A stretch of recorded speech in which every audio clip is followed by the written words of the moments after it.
أحبابي، هل سمعتم في التاريخ أن رجلا بلحيته وكمال عقله وجمال هيئته وقوة بنيته وعدم حاجته أو فقره، هل سمعتم أن رجلا بهذه الصفات لبس ملابس من البلاستيك أو النايلون ثم نزل في بيارة من البيارات؟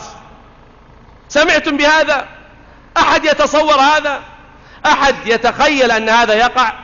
رجل بسمته، بوقار لحيته، بجمال هيئته، بقوة بدنه، بعدم فقره وفاقته، بكمال عقله، بتمام علمه، ينزل مختارا إلى بيارة مجاري، مستودع قاذورات نزل فيها. لماذا؟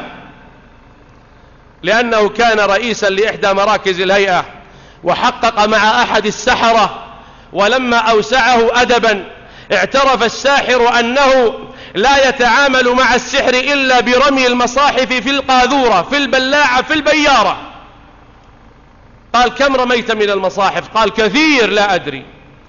فأخذه مكبلا إلى أن ذهب به إلى البيارة التي كان يرمي فيها المصاحف، واستدعي الصهريج وايد شفط مجاري، وشفط الماء حتى ما بقي إلا خلاصة القاذورات المركزة.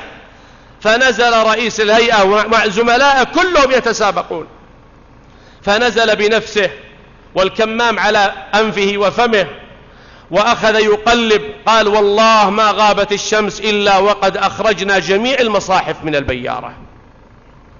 من يفعل هذا يا أحباب؟ تعظيما لله ولكلام الله وشرع الله. ثم يأتي السفلة يتكلمون عن رجال الهيئة: إذا عير الطائي بالبخل مادر، وعير قسا بالفهاهة باقل، وفاخرت الأرض السماء سفاهة، وفاخرت الأرض الحصى والجنادل.